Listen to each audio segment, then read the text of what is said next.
It starts with legalizing it, regulating it, collecting data from that regulated market, and then circling back and adjusting as the data warrants us to. Yeah. The hard stoner enthusiast doesn't want to hear about how it's not awesome. And the folks that believe it's evil don't want to hear that it's okay.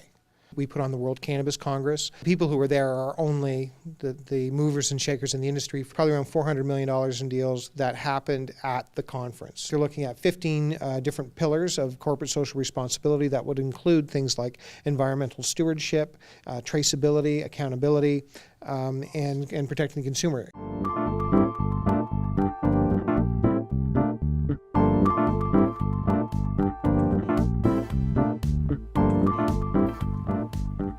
What's up, everyone? Welcome to Simulation. I'm your host, Alan Sakian. We are at the New West Summit, the world's leading cannabis tech conference. We have a special guest with us. We have Damon Goodwin. Hi, Alan. How are you? Thanks for coming on to the show. It's a pleasure to be here. We appreciate you coming on as you're the VP of Revenue and Partnerships at Civilized. Civilized.Life, links in the bio, check it out. And how would you describe it? Because from my first glance, I was like, this is really beautifully designed. It's giving me really prominent cannabis-related news information. So yeah, give us a little bit about what it is. Yeah, thank you for that. Really, Civilized is a lifestyle brand. We have a number of different properties where we discuss cannabis in a different way than the traditional approach. There's a lot of content out there that's more of a stoner porn, for lack of a better word. And Civilized is really hopefully adding to the conversation in a civilized manner. So being that bridge between mainstream and cannabis culture to really have an end goal of normalizing cannabis discussion and use, making it really just another one of the products we consume for those people who enjoy travel and food and lifestyle and who happen to enjoy cannabis but don't define themselves by that use. I feel like Civilized is the perfect way for your parent to be like, okay, this is actually a decent way to portray cannabis. Well, if we carry on that idea, you think about the great properties that cannabis has from an anti-inflammation standpoint. And you think about the seniors who could probably benefit from a CBD cream on their knee, but they're afraid, well, it's cannabis, so I've been taught over the last 100 years to avoid that because it's evil, rather than, let's talk about the benefits. Let's talk about the research that exists, understanding that there's probably more research that needs to happen. It probably is not good for everything, probably doesn't cure the common cold, but kids with seizures, I don't think anybody's arguing that that's a bad thing, that cannabis can help those kids. So with regards to your parents, if they could go somewhere and find out a little bit more about it, and it was trusted content and kind of fun, they would go and learn that maybe I should give it a go, and I should do it in this way, in this very responsible manner. I'm going to dabble in cannabis and find out more. Civilized could be one of the ways, whether it's through our events or through our content, one of the ways that they could learn about it and potentially use it responsibly. I think you're popularizing cannabis news and culture in ways that are a little bit, like you said, it's kind of like a notch in a different direction than kind of a lot of the stoner culture, in a more of a kind of like a professionally designed sort of like a news-esque direction. And I like the different disciplines that you guys were proposing as well. You were talking about how there are certain, like Air Canada's not enabling their employees to use cannabis when they're off the clock, and you were really, poking at really important. You're basically poking at what is pressing for us to discuss around cannabis. Let's have a conversation, and a real one. Knowing that on one side, it's very polarized, right? So the side that won't listen, it's actually both, right? The hard stoner enthusiast doesn't want to hear about how it's not awesome, and the folks that believe it's evil don't want to hear that it's okay. So if we could actually just take a minute, calm down, have a civilized conversation, a real conversation about facts, we'll find that it's probably somewhere in the middle. And that if you use cannabis responsibly, it's certainly not evil in any way. Recreationally, you should be able to have fun with it if used appropriately.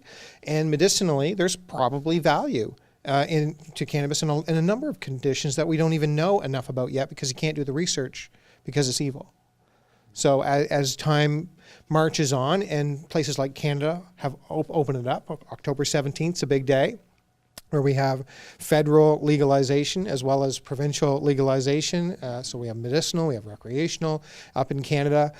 The United States, with the federal limitations, it's still very difficult to do any kind of research. So there's some great initiatives happening right across Canada in partnership with government, in partnership with private money, putting that together to really find out about cannabis, both how it works chemically, what strains do and how that works, as well as the socioeconomic impact. And that's something that, Civilized talks about. And again, at the same time, it's something that we convene meetings around. So we put on the World Cannabis Congress, which is a premier event, invitation only, modeled after the World Economic Forum. So like Davos, it's hard to get to, it's expensive to go, but the people who are there are only the movers and shakers in the industry from a government perspective.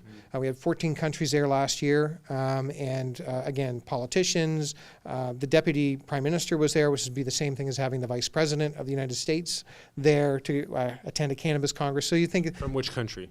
So this was, that was the Deputy Prime Minister of Canada, as well as the Premier of the province. So it'd be like having the Governor of the state, of New Jersey, and the Vice President going to a cannabis congress to talk about the benefits of responsible use. 14 countries, that's great. You guys throw this every year, the World Cannabis Congress. It's upcoming in June. And where is it? It's in St. John, New Brunswick, which is in Atlantic Canada, right on the water. It's a 1 hour time zone east of New York. North. If you're from the United States, you go up and hang a right. So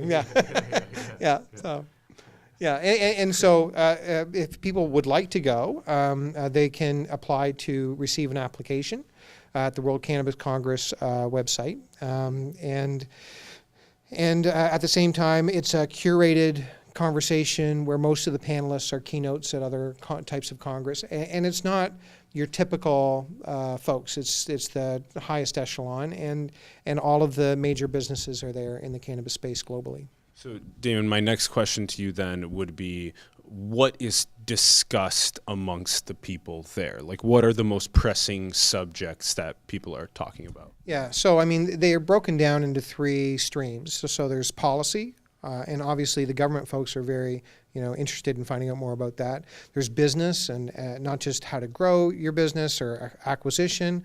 There's a lot of talk about ancillary companies, much like the gold rush. It wasn't the miners who made money. It was the people who sold the shovels and the pickaxes, right?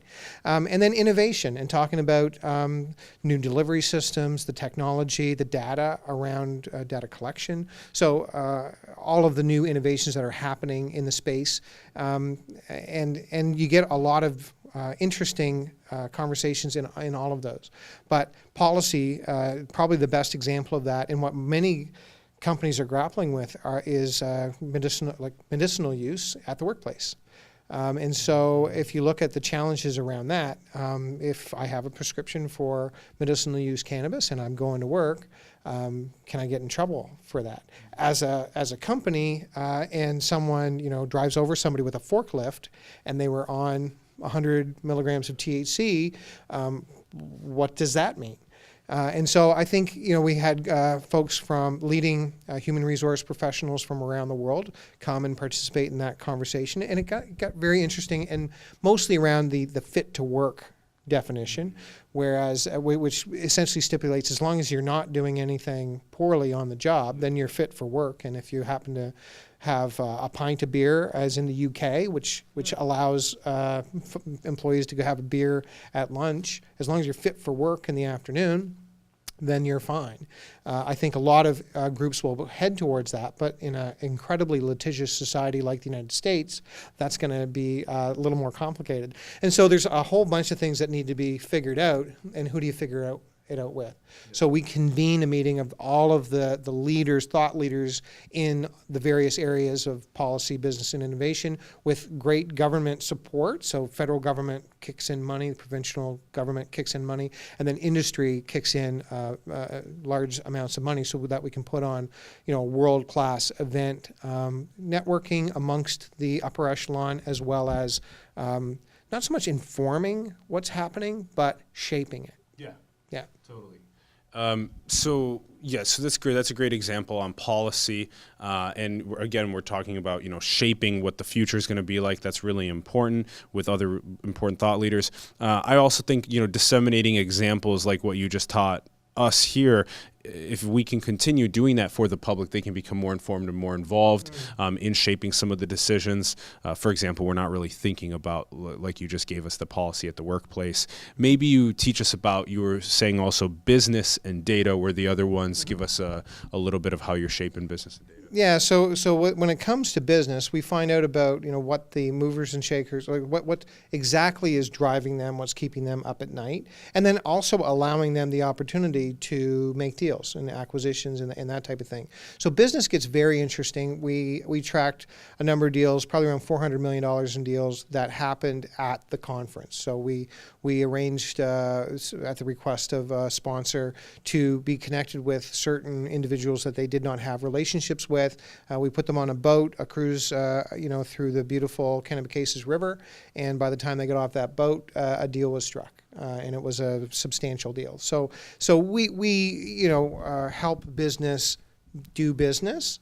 And a big part of doing business is regulation. We had Health Canada there, Department of Justice, ministers and policy, from the elected side, as well as senior bureaucrats, so that there were pressing issues that you could address over some fresh lobster right out of the ocean, and it's funny how you can get past boundaries and preconceived ideas of somebody when you're having fun in a beautiful location, but with a purpose to get something done. So business is very, very happy there. And I would say the number of deals and the size of those deals that occurred is probably the best example of how business benefited from the World Cannabis Congress. And then thirdly, in terms of innovation, it's twofold. One is, others learning about the various technologies that exist. One such technology by a very smart company out of Eastern Canada, just a small company, but they've got dispensation like you'd go to a cigarette machine or to a Coca-Cola machine, a vending machine, and be able to get your cannabis. Redbox was a big one in that space. Redbox does that, to Dispensation Inc. Like there's a number of them now, and they're doing it in different ways. Dispensation, for example, is working with inner city youth who have addiction issues, and helping researchers do research directly on the opiate crisis in some very troubled neighborhoods.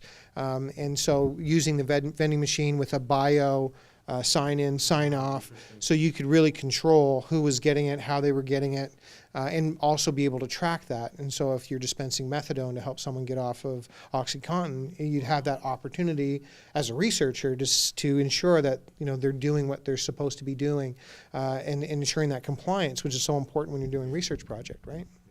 So technologies like that, where other people get to go, holy smokes, like, okay, I didn't know about that technology. So other people, particularly those who are tasked with dealing with the opiate crisis, I didn't know about that option. Now I can take a look at that.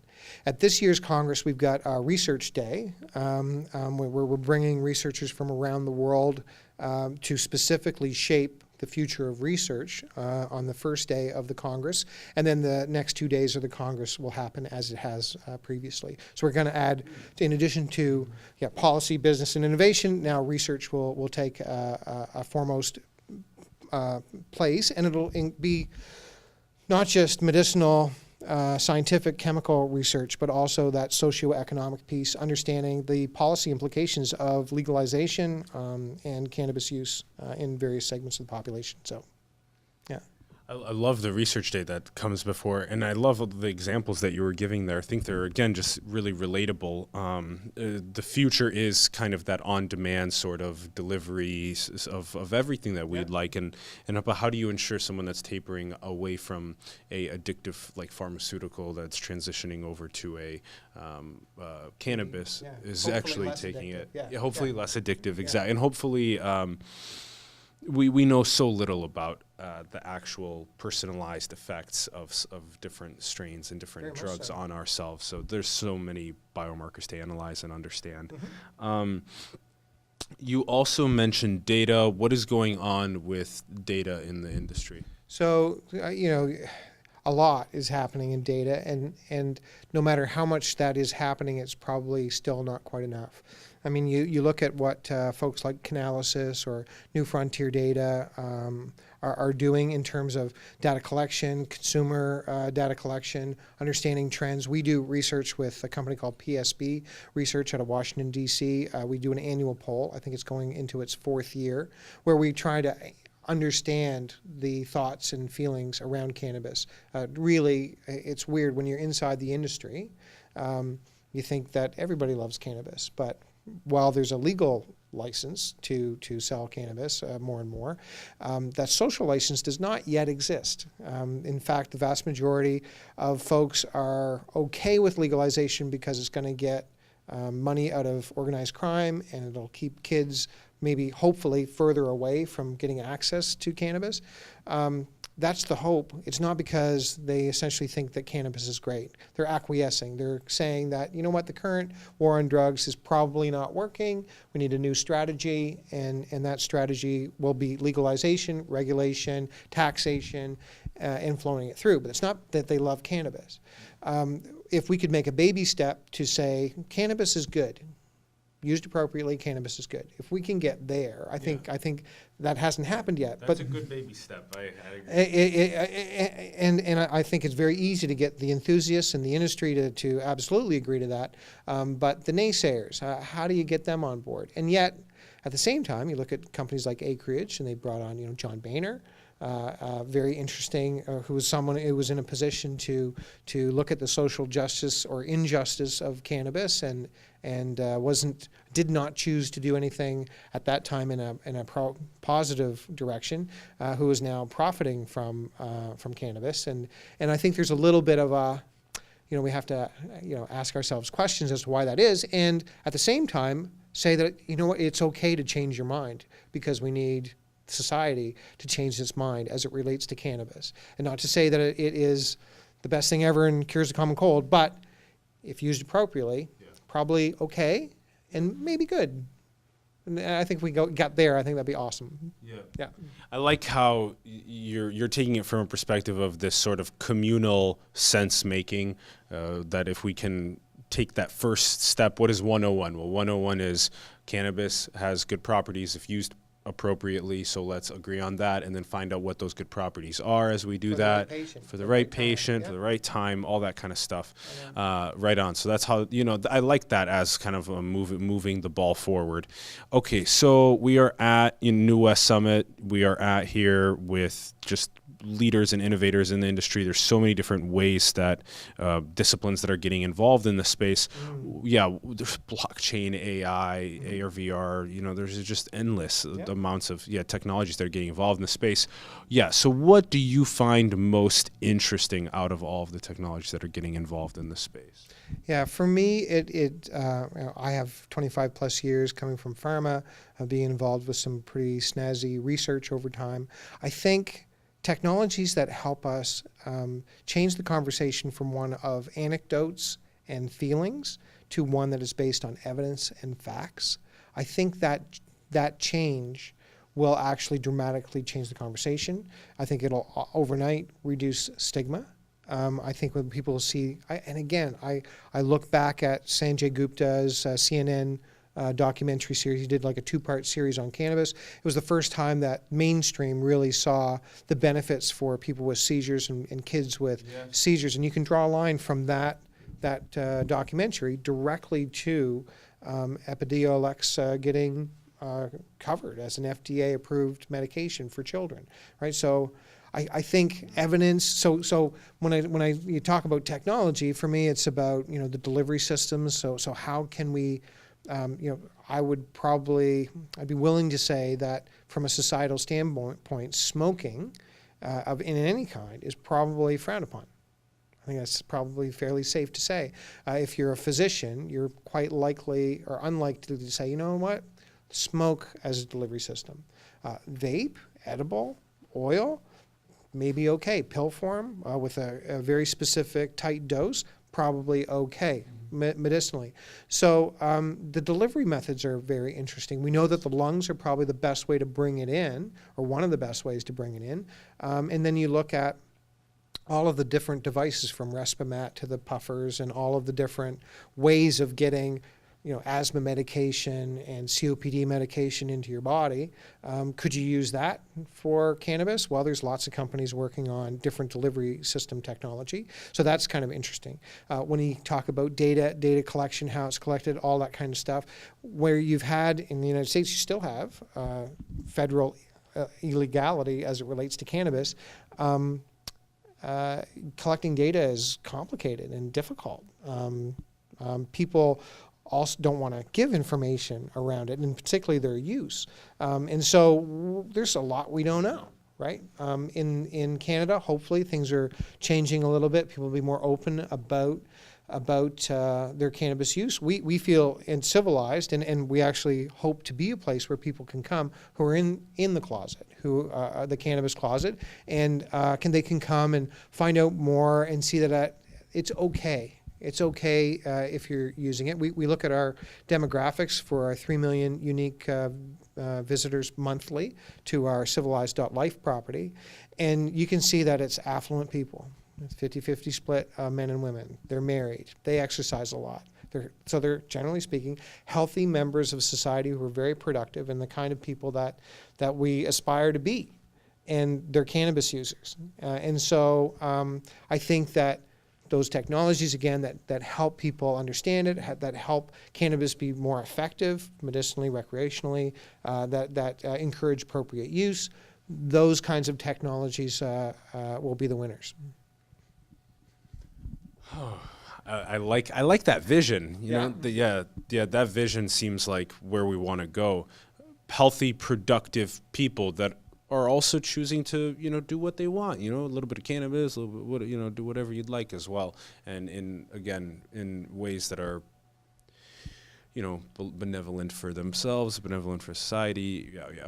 Okay, so I think that's pretty good. Any last thoughts before wrapping up? One thing I would like to talk about is a global initiative that happened that's been going on for about a year now, and it's called the Global Cannabis Partnership. And I think that's something that folks should be aware of. It's a very robust initiative around corporate social responsibility that has recently gotten going.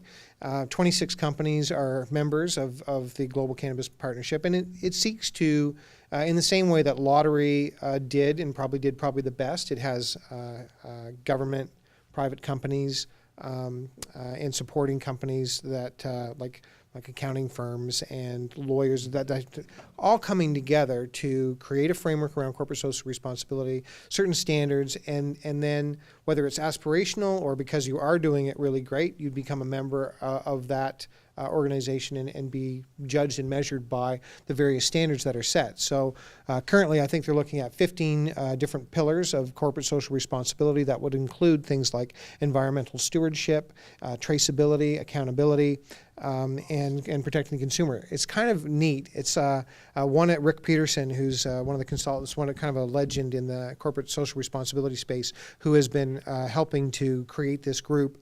Rick says, you know what, if you're going to be transparent out there, you better be buff. Mm-hmm. So hopefully that this is a way of companies, governments, ensuring that they're doing everything right as an industry. We have this opportunity at a very young industry to avoid the pitfalls that lottery had with video lottery gaming and addictive gambling and all of there was a lot of bad things that happened. And then they really were the first group to create this kind of framework that was then copied by tobacco and alcohol.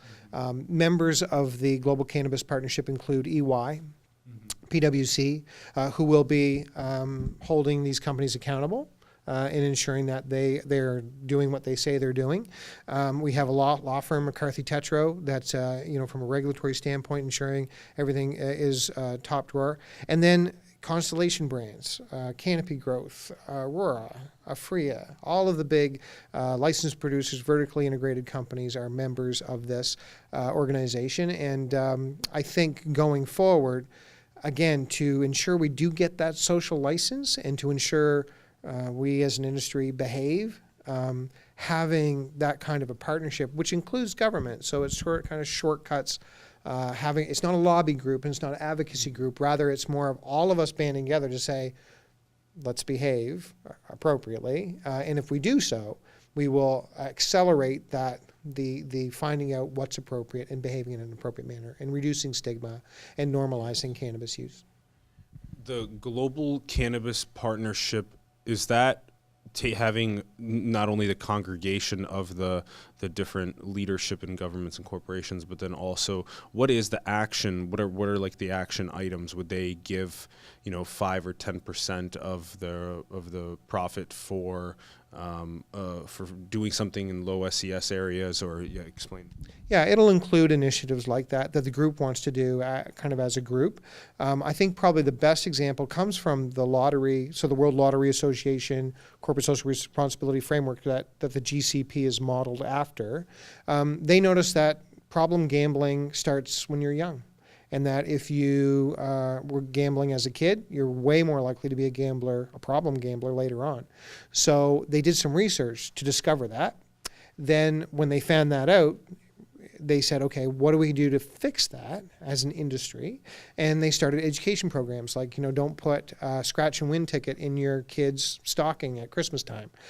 Let's educate the public on how they can avoid becoming a problem gambler.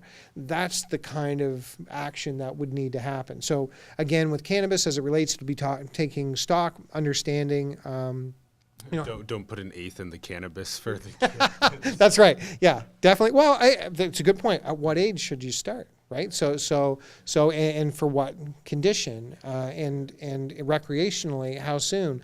Are there impacts on the mind? There's evidence to suggest under 24, probably a bad idea. Is that right? Well, there is research to suggest that.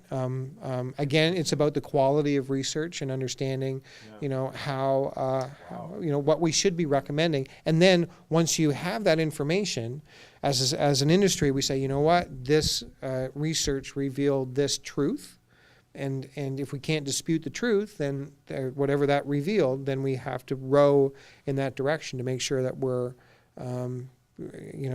addressing that head on, rather than trying to do some kind of marketing or PR move to sweep it under the rug, right? Like, let's be real about it. Let's get the neuroscientists in, and because cognition peaks around that age too, so that's that might be associated with that.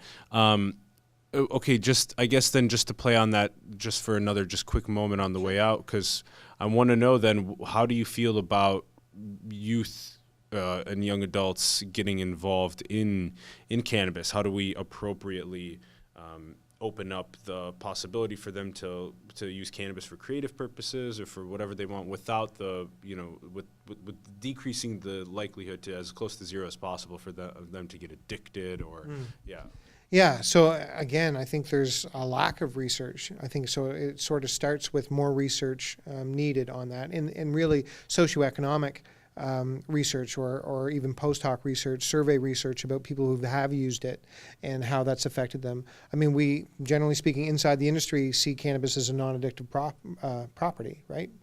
That being said, in speaking with expert psychiatrists in addiction, they would disagree. They say that 10% or at least are becoming addicted to cannabis use. So I think be honest like that when we're and have a real conversation, and then say, okay, how do we go about it, right? Yeah. If it was a super low THC, high CBD product, is there benefit there? Yeah. Does that help? Are there ways that we can limit it? And I think it starts with legalizing it, regulating it, collecting data from that regulated market, and then circling back and adjusting as the data warrants us to. Taxing the group heavily so that those tax dollars can be spent to help those people, either education and or if we do make a boo-boo and people are hurt, how do we should be able to fix that. So, yeah. That's one of the trickiest things I think about the industry. It's very tricky. Yeah. But if we don't do it, and we just kind of go along hoping for the best, can you like if it doesn't go, we'll have more boo-boos then. I think we'll have a few more boo-boos. Yeah, not so good. Yeah, not so good. I love it. This has been a fantastic conversation, nuanced and multidisciplinary about the cannabis industry. I really like that a lot. I really appreciate it. My pleasure, Thanks for coming on the show, Yeah, Damon. no, Really it's great. appreciate Thank that. you for having me. Civilized.Life in the bio. Go check them out. Also, thanks for tuning in. Go and build, go create after you check out this content. Go and manifest your destiny into the world. Thanks for checking it out, everyone, and much love. We'll see you soon. Bye. Bye.